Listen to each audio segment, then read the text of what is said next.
الله أكبر الله أكبر.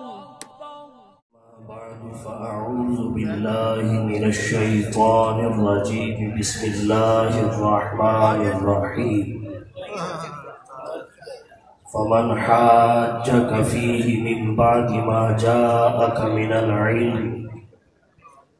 فقل تعالوا ندعو أبناءنا وأبناءكم ونساءنا ونساءكم وأنفسنا وأنفسكم ثم نبتهل فنجعل لعنة الله على الكاذبين.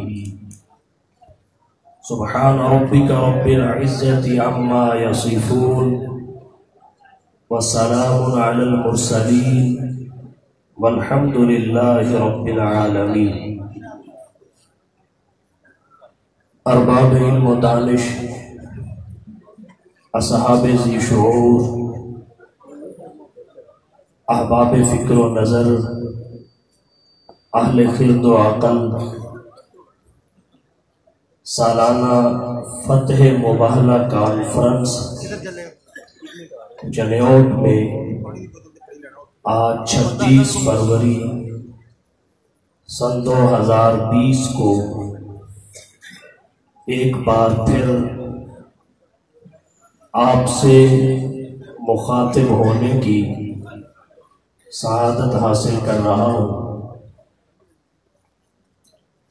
اللہ تعالیٰ ہم سب کی حاضری کو اپنی بارگاہ میں شرف قبولیت عطا فرمائے. عنوان فتح مباہلہ ہے. مباہلہ پر گفتگو کے لیے میں نے تیسرے پارہ کی سورہ آل عمران کی 61 نمبر آیت کا کچھ حصہ تلاوت کیا ہے. مباہلہ باب مفاعلہ کا مصدر ہے. اس کا مطلب یہ ہے جب دو فریق، دو گروہ، دو طبقے، دو آدمی کسی معاملہ، کسی امر اور کسی مسئلہ میں آپس میں اختلاف کریں اور ہر فریق اپنے حق پر ہونے کا دعوے دار بھی ہو. اپنے دعوے پر فریقین میں سے ہر ایک سلسلہ دلائل بھی قائم کرے. سلسلہ دلائل کے قیام کے باوجود جب نزاع اور اختلاف ختم نہ ہو تو فریقین اللہ کے سامنے گڑ گڑا کر اس طرح دعا کریں کہ مولا کریم ہم میں سے جو جھوٹا ہو اس پر اپنی لعنت، اپنا قہر اور اپنا غضب نازل فرما. اس دعا کو مباہلہ کہتے ہیں. اور جب یہ دعا کی جائے تو فریقین میں سے جو بھی جھوٹا ہو وہ اس کا خمیازہ ضرور بھگتتا ہے اور اللہ کے غضب، اللہ کی ناراضگی، لعنت اور وبال کا مستحق ٹھہرتا ہے. مباہلہ میں جن دو افراد کے درمیان، دو گروہوں، دو طبقوں، دو جماعتوں کے درمیان باہمی اختلاف ہو، دونوں کا دعویٰ مختلف، ہر ایک کی جانب سے دعویٰ پر دلائل اور نزاع ختم نہ ہونے کی صورت میں لعنت کی دعا، یہ سارے کا سارا معاملہ جب ہو اس میں فریقین کا خود حاضر ہونا ضروری ہوتا ہے. اولاد کو لانا ضروری نہیں ہے، خاندان کو لانا ضروری نہیں ہے، اور اگر کوئی لے آئے تو ممنوع بھی نہیں ہے. اس سے مباہلہ کی اہمیت اور بڑھ جاتی ہے. مباہلہ کی اس مختصر تعریف کے بعد مباہلہ کے ثبوت پر ایک بات عرض کرنا چاہوں گا. مباہلہ قرآن کریم اور حدیث نبوی سے ثابت ہے. قرآن کریم کی سورہ آل عمران کی 61 نمبر آیت جس کا کچھ حصہ میں نے پڑھا اس سے مباہلہ کا ثبوت ہوتا ہے۔ حافظ امامۃ الدین ابن کثیر رحمت اللہ علیہ نے تفسیر ابن کثیر میں آیت مباہلہ کے تحت آیت مباہلہ کا شان نزول اور واقعہ مباہلہ کا پس منظر ذکر کرتے ہوئے فرمایا واقعہ مباہلہ جس سن میں پیش ہونے جا رہا تھا، پیش آنے والا تھا، وہ سن 9 ہجری ہے۔ تفصیل اس کی یہ ہے، جناب نبی کریم صلی اللہ علیہ وسلم نجران کے عیسائیوں کی جانب اپنا ایک فرمان بھیجا جس میں آپ صلی اللہ علیہ وسلم نے سب سے پہلے انہیں اسلام کی دعوت کہ آپ اسلام قبول کر لیجیے، اگر آپ اسلام قبول نہیں کرتے تو پھر جزیہ دیجیے، اور اگر آپ جزیہ بھی نہیں دیتے تو پھر جنگ کے لیے تیار ہو جائیے۔ آپ صلی اللہ علیہ وسلم نے 3 آپشن رکھے اور ان میں سے کسی ایک کو قبول کرنے کا فرمایا۔ نجران کے عیسائیوں نے فرمان نبوی کے وصول کرنے کے بعد اپنا ایک وفد مدینہ منورہ میں بھیجا۔ حافظ امامۃ الدین ابن کثیر فرماتے ہیں اس میں شرحبیل تھے، عبداللہ بن شرحبیل تھا، جبار بن قیس۔ یہ مدینہ منورہ میں آئے، جناب نبی کریم صلی اللہ علیہ وسلم سے بہت سارے امور پر بات چیت ہوئی، اور اہم امر جس پر گفتگو ہوئی وہ حضرت عیسیٰ علیہ السلام کی الوہیت تھی۔ نجران کے عیسائی حضرت عیسیٰ علیہ السلام کی الوہیت کے قائل اور دعوے دار تھے، اور آمینہ کے لال محبوب رب ذوالجلال صاحب الحسن والکمال حضرت عیسیٰ علیہ السلام کی الوہیت کی تردید کر رہے تھے۔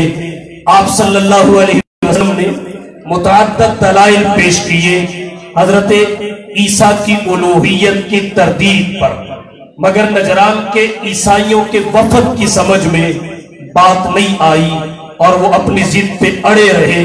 اب کیا کیا جائے؟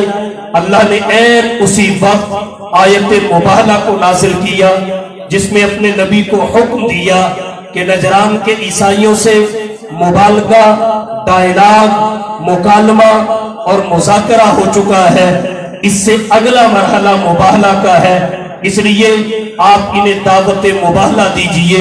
فَمَنْ حَجَّكَ فِيهِ مِنْ بَعْدِ مَا جَاءَكَ مِنَ الْعِلْمِ فَقُلْ تَعَالَوْا نَدْعُو أَبْنَاءَنَا وَأَبْنَاءَكُمْ وَنِسَاءَنَا وَنِسَاءَكُمْ وَأَنفُسَنَا وَأَنفُسَكُمْ ثُمَّ نَبْتَهِلْ فَنَجْعَلْ لَعْنَةَ اللَّهِ عَلَى الْكَاذِبِينَ۔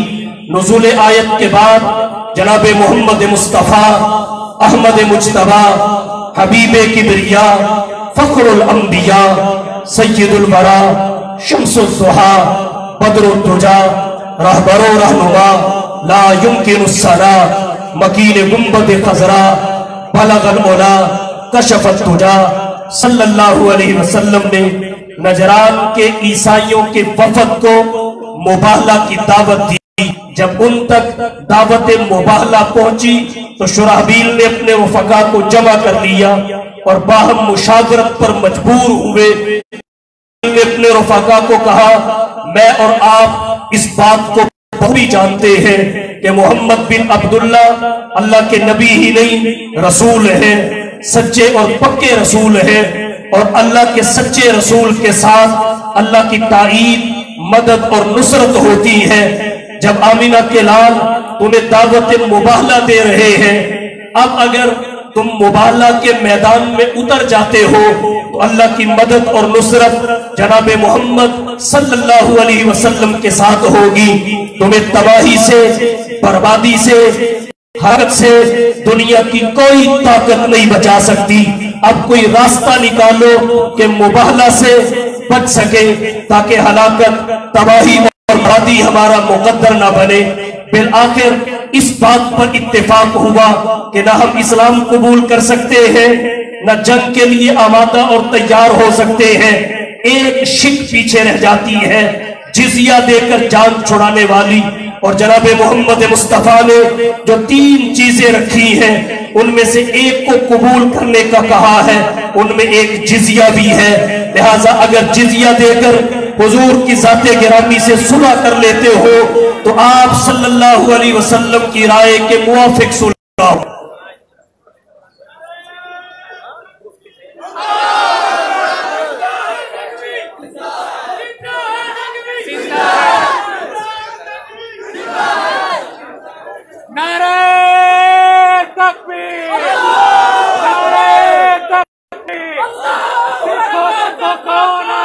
توجہ کیجئے، میں عرض یہ کر رہا ہوں، نجران کے عیسائیوں کے وفد نے بالآخر اس میں عافیت کو تصور، عافیت جانی کہ فدیہ دے کر حضور صلی اللہ علیہ وسلم سے صلح کر لی آئے، چنانچہ وہ فدیہ دینے پر آمادہ ہوئے۔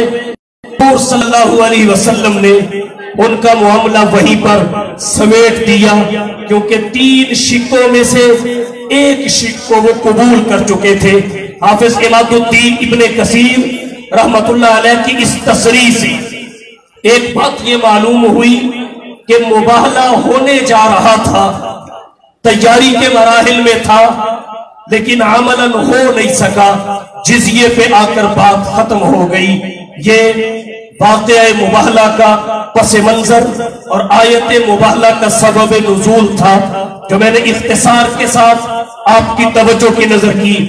تیسری بات جو عرض کرنا چاہتا ہوں اور آج کی اس گفتگو کا حصہ بنانا چاہتا ہوں وہ یہ ہے، آیت مباہلہ سے بعض نادان لوگوں نے ایسے استدلالات کیے جو غلط تھے، ان کا حقیقت سے کوئی تعلق نہیں تھا۔ میں زیادہ طوالت میں جائے بغیر 2 استدلال ذکر کر کے آپ کی توجہ کی نظر ان کے جوابات کرنا چاہوں گا۔ سب سے پہلا استدلال یہ کیا گیا کہ جب حضور صلی اللہ علیہ وسلم نے نجران کے عیسائیوں کو دعوت مباہلہ دی، آپ تیاری کر کے لیے، آپ تیاری کر کے مباہلہ کے لیے میں آئے تو آپ کے ساتھ حضرت علی تھے، حضرت فاطمہ تھی، حضرت حسن تھے، حضرت حسین تھے رضی اللہ تعالی عنہم اجمعین۔ یہ 4 افراد آپ کے ساتھ تھے، اس حقیقت سے انکار نہیں ہے، یہ چاروں ساتھ تھے بھی، لیکن اس سے جو استدلال کیا گیا اس کا حقیقت سے کوئی تعلق نہیں ہے۔ استدلال یہ کیا گیا کہ الیاذ باللہ حضور صلی اللہ علیہ وسلم کی حقیقی بیٹی فقط ایک ہے اور اسے فاطمہ الزہرا کہتے ہیں۔ جب آپ کی حقیقی بیٹی ایک ہے تو یقیناً آپ کا حقیقی داماد بھی ایک ہے جسے حضرت علی المرتضیٰ کہتے ہیں۔ آپ ان دونوں کو مباہلہ کرنے کے لیے تشریف لائے تو ساتھ لے کر آئے، اور حضرت علی اور حضرت فاطمہ کی اولاد یعنی حضرت حسن اور حضرت حسین رضی اللہ تعالی عنہما آپ کے ساتھ تھے۔ تو استدلال یہاں سے نادان لوگوں نے یہ کیا کہ آپ کی حقیقی بیٹی ایک ہی ہے۔ اس استدلال کو حقیقت کوئی تعلق نہیں ہے اور یہ بالکل غلط ہے کہ آپ صلی اللہ علیہ وسلم کی ایک بیٹی ہے، یا اس آیت کریمہ میں آپ کی بیٹیوں کا کہیں بھی کسی بھی حوالہ سے ذکر ہے۔ آیت مباہلہ کو آپ پڑھ کے دیکھیے، اللہ تعالیٰ کے نبی نے فرمایا تعالوا ندعو ابناءنا وابناءکم ونساءنا ونساءکم وانفسنا وانفسکم، فرمایا تعالوا ندعو ابناءنا وابناءکم، ہم اپنے بیٹوں کو لاتے ہیں، آپ اپنے بیٹوں کو لائیے، ہم اپنی عورتوں کو لاتے ہیں، آپ اپنی عورتوں کو لائیے، نساءنا ونساءکم انفسنا وانفسکم، ہم اپنے ہم نسب لوگوں کو لاتے ہیں، اپنے ہم ملت لوگوں کو لاتے ہیں، اپنے قرابت داروں کو لاتے ہیں، آپ اپنے ہم نسب لوگوں کو لائیے، اپنے ہم ملت لوگوں کو لائیے، اپنے قرابت داروں کو لائیے، آپ اپنے جماعتی افراد کو لائیے، ثم نبتہل، پھر اللہ سے گڑ گڑا کے فریقین دعا کرتے ہیں، فنجعل لعنت اللہ علی الکاذبین۔ اس پوری آیت کریمہ کو پڑھیے، ایک بار نہیں بار بار پڑھیے۔ پڑھیے آپ کو پتہ چلے گا اس میں نساءنا و نساءکم کے الفاظ تو ہیں مگر بناتنا و بناتکم کے الفاظ نہیں ہے. تو پتہ یہ چلا آیت کریمہ کا نبی کی بیٹیوں کے ساتھ تعلق نہیں ہے. نبی کی بیٹی ایک ہو یا ایک سے زائد ہو، نبی کی دختروں کا اس آیت کریمہ میں کوئی ذکر نہیں ہے. باقی رہی یہ بات کہ حدیث مبارکہ میں آتا ہے، روایات اس بات کی شہادت دیتی ہے جب آپ مباہلہ کی تیاری کر کے نکلے تو حضرت فاطمہ آپ کے ساتھ تھی، حضرت علی آپ کے ساتھ تھے، حضرت حسن آپ کے ساتھ تھے، حضرت حسین آپ کے ساتھ تھے. میں کہنا یہ چاہوں گا حضرت فاطمہ کا ساتھ لے کے جانا یہ ثابت ہے مگر آیت سے نہیں، حدیث سے ثابت ہے مگر آیت سے نہیں، روایت سے. تو آیت مباہلہ پڑھ کے اس بات کو ثابت کرنا کہ نبی کی بیٹی ایک ہے اس کا حقیقت سے کوئی تعلق نہیں ہے. حضرت فاطمہ الزہرا کا مباہلہ کے لیے نبی کے ساتھ جانا آیت سے ثابت نہیں ہے، یہ روایت سے ثابت ہے. اور پھر جب روایت سے ثابت ہے اگر اس پہ کوئی اعتراض کرے کہ چلو ٹھیک ہے روایت سے تو حضرت فاطمہ کا ساتھ جانا ثابت ہے مگر اکیلی حضرت فاطمہ کا ہی ساتھ جانا ثابت کیوں ہے؟ اگر حضور کی کوئی اور بیٹی بھی ہوتی، حقیقی بیٹی، نسبی بیٹی، سلبی بیٹی، تو وہ بھی آپ کے ساتھ جاتی. اکیلی حضرت فاطمہ کا روایت میں ذکر کیوں ہے؟ اس کے جواب میں کہنا چاہوں گا روافظ کی کتابوں میں یہ بات واضح لفظوں میں لکھی ہوئی ہے کہ مباہلہ کا واقعہ ایک قول کے مطابق سن 9 ہجری میں پیش آیا، دوسرے قول کے مطابق سن 10 ہجری میں پیش آیا. اور حضور صلی اللہ علیہ وسلم کی حضرت فاطمہ کے علاوہ جو باقی 3 بیٹیاں ہیں وہ اس واقعہ مباہلہ سے پہلے اس دنیا سے پردہ فرما چکی تھی، اس واقعہ مباہلہ سے پہلے اس دنیا سے رحلت فرما چکی تھی. آئیے میں تفصیل سے ذکر کیے دیتا ہوں. حضور کی لخت جگر حضرت رقیہ کا انتقال سن 2 ہجری میں ہوا، حضرت زینب کا انتقال سن 8 ہجری میں ہوا، حضرت ام کلثوم کا انتقال سن 9 ہجری میں ہوا مگر واقعہ مباہلہ کے پیش آنے کے وقت سے پہلے ہوا. تو جب واقعہ مباہلہ کی تیاری چل رہی تھی حضور کی 4 حقیقی بیٹیوں میں سے 4 سلبی اور نسبی بیٹیوں میں سے 3 کا انتقال ہو چکا تھا، صرف ایک حضرت فاطمہ موجود تھی. تو جو موجود تھی اسی نے ساتھ آنا تھا. یہ وجہ ہے کہ اکیلی حضرت فاطمہ کی آمد آیت میں وہ بھی ثابت نہیں، روایات سے ثابت ہے.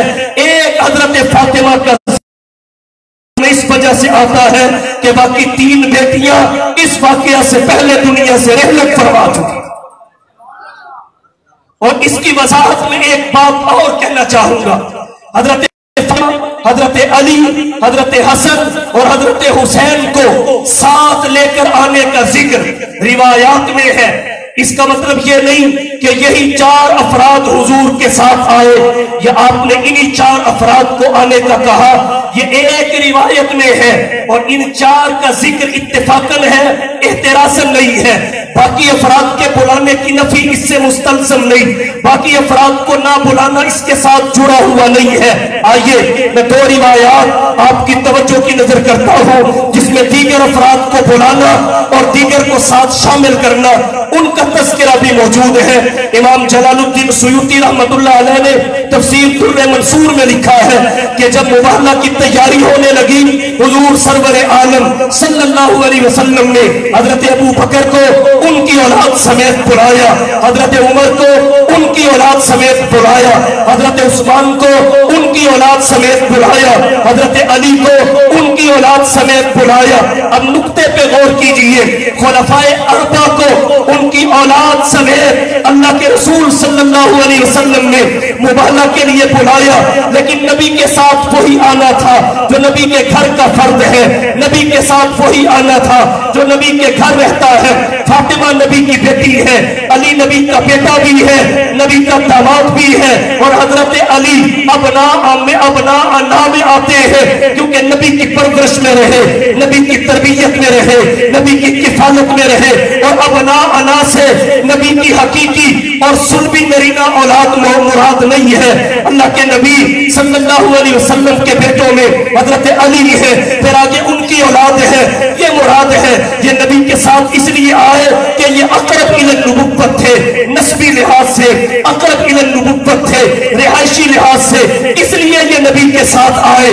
روایت میں ان کا ذکر ہے، اس کا یہ مطلب نہیں ہے کہ ابو بکر کو بلایا نہیں، حضرت عمر کو بلایا نہیں، حضرت عثمان کو بلایا نہیں، بلایا۔ اور پھر اگلی بات یہ عرض کرتا ہوں، عملاً مباہلہ نہیں ہو سکا۔ نجران کے عیسائیوں کا وفد پہلے ہی جزیہ دے کے صلح پہ آمادہ ہو گیا۔ اگر عملاً مباہلہ ہوتا تو پھر کیا ہوتا؟ امام آلوسی رحمت اللہ علیہ تفسیر روح المعانی میں روایت لے کے آئے، حضرت عمر بن خطاب رضی اللہ تعالی عنہ نے حضور سرور کونین صلی اللہ علیہ وسلم کی خدمت میں عرض کیا، اللہ کے رسول عملاً مباہلہ نہیں ہوا، اگر مباہلہ عملاً ہوتا آپ بد دعا کرتے، اگر عملاً مباہلہ ہوتا آپ نکلتے، تو پھر آپ کس کس کا ہاتھ پکڑ کے دعا کرتے؟ تو آمینہ کا محبوب رب ذوالجلال صاحب الحسن والکمال جناب محمد مصطفیٰ احمد مجتبیٰ حبیب کبریاء فخر الانبیاء سید الورا شمس الضحیٰ بدر الدجا رہبر و رہنما لا يمکن السنا مکین گنبد خضرا بلغ العلا کشف الدجا صلی اللہ علیہ وسلم نے فرمایا اگر عملاً مباہلہ ہوتا میں کس کس کا ہاتھ پکڑ کے دعا کرتا؟ میں حضرت علی کا ہاتھ پکڑتا، حضرت فاطمہ کا ہاتھ پکڑتا، حضرت حسن کا ہاتھ پکڑتا، حضرت حسین کا ہاتھ پکڑتا، میں عائشہ کا ہاتھ پکڑتا، میں حفصہ کا ہاتھ پکڑتا۔ یہ نہیں کہ اور کسی کو دعوت نہیں دی، یہ نہیں کہ اور کسی نے آنا نہیں تھا، مباہلہ نہیں ہو سکا۔ اگر ہوتا تو دنیا دیکھ لیتی مصطفیٰ بلاتے کسے کسے۔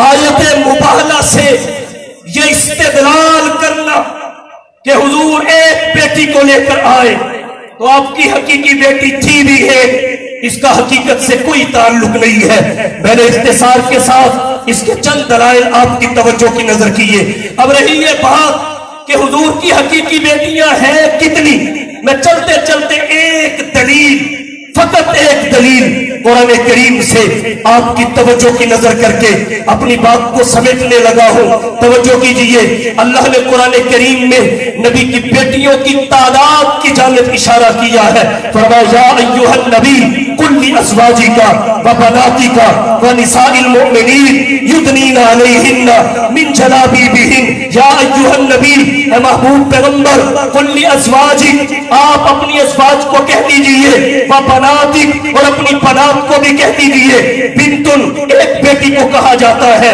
بنتان تسنیہ کا صیغہ ہے، دو بیٹیوں کو کہا جاتا ہے، اور بنات جمع کا صیغہ ہے۔ اس کا اطلاق اور اس کے بولے جانے کی ابتدا ہی 3 سے ہوتی ہے، اور پھر 3 سے اوپر اس کو کہیں تک بھی بولا جا سکتا ہے۔ تو اللہ نے قرآن کریم میں نہ بنت کا لفظ بولا، نہ بنتات کا لفظ بولا، بلکہ بناتک کا لفظ بول کے بتا دیا۔ جو محمد کی حقیقی بیٹی ایک کہتا ہے، اس کا نظریہ قرآن کریم کے سراسر مخالف ہے۔ اب یہاں کوئی نادان لوگوں کو یہ کہہ کے بھی گمراہ کر سکتا ہے کہ جناب عالی اس ساری امت کی بیٹیاں نبی کی بیٹیاں ہیں، اور اس سے کوئی انکار بھی نہیں کر سکتا ہے۔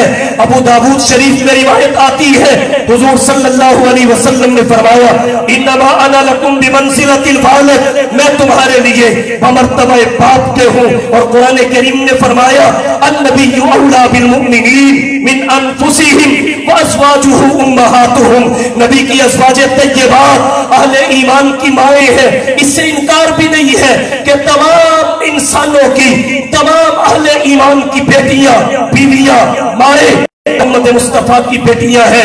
اگر کوئی یہ کہہ کے دھوکہ دینا چاہے، بنات کا لفظ بصیغہ جمع اس لیے استعمال کیا گیا کہ ساری کی ساری مسلمانوں کی بیٹیاں محمد کی بیٹیاں ہیں، تو میں کہنا چاہوں گا آپ کی یہ بات تب تو ٹھیک تھی جب قرآن یہ کہتا